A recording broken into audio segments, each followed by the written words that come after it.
he has to go after President Trump, but he has to do it in a way that says that defining what America is, what democracy is, what the presidency, should be.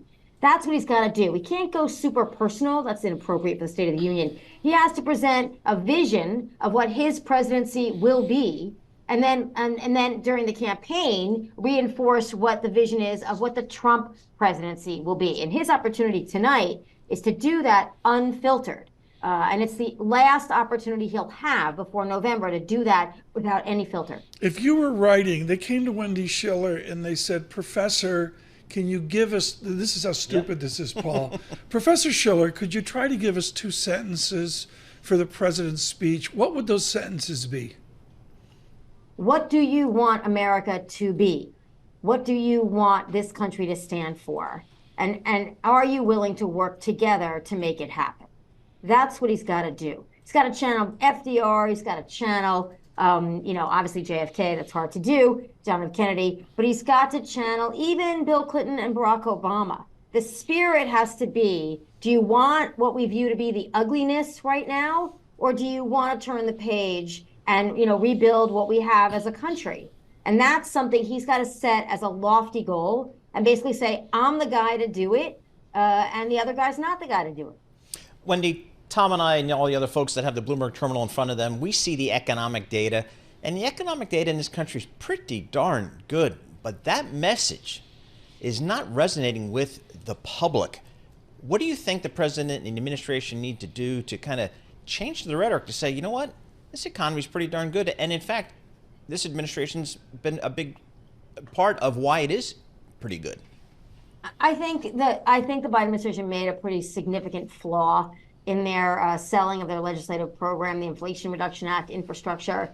They didn't really tie what they were doing to how it's going to improve people's lives. And this is what Democrats do. They go big, they're successful, they get a lot of big things passed, and then they completely fail to sell them properly. The Republicans cut taxes, raise deficits, and they're the magic party on the economy. This has been true for 40 years. I mean, I don't know if there's a magic answer to this. But I think right now, telling people the economy is better than they think it is not going to work. Showing people how the government has helped them in the face of a bad economy a couple of years ago may work. You just got a window there, folks, into Professor Schiller in the classroom where she loses it and actually tells you what she thinks. Wendy, do liberals sit in their hands tonight?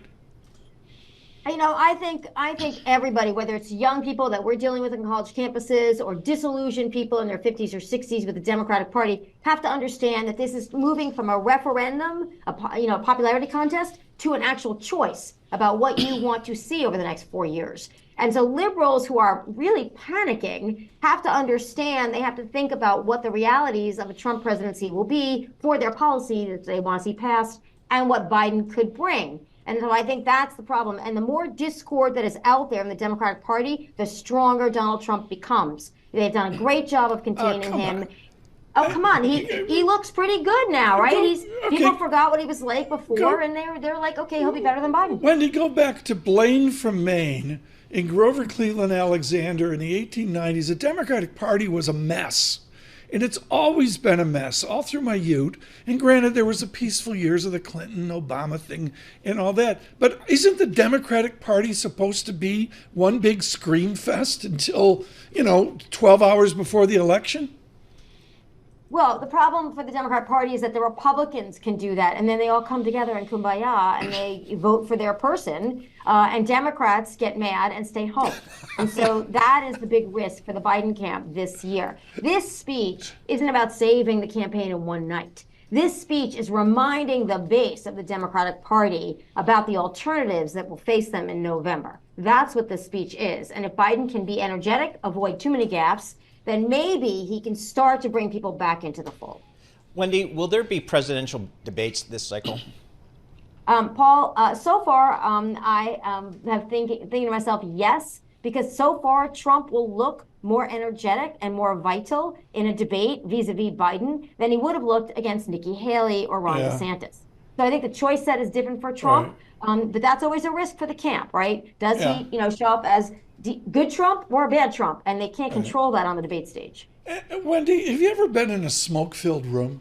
I mean, have you, like in your study of your iconic textbook and all, have you ever been like at a convention and they're all smoking cigars in a room and Professor Schiller's there or student Schiller was there? Have you ever actually done the depths of the process?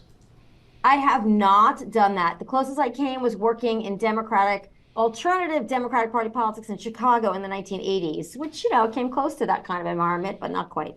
Okay. So real quickly, Wendy, should Tom and I pay attention to the conventions this summer?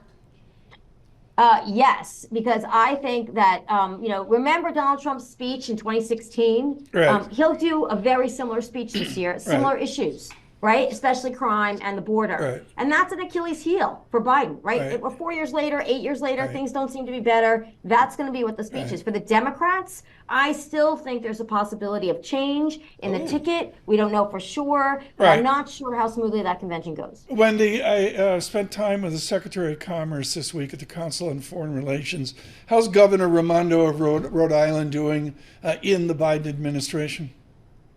Well, she's keeping her profile relatively policy oriented, which is what she is and what she did as governor of Rhode Island. Everybody's starting to look ahead to 28. That's, on the Republican side and the Democratic side. Pete Buttigieg moved to Michigan, for example. Gretchen Whitmer's getting a lot of press. I think she's just going to decide, do my job well, see what happens.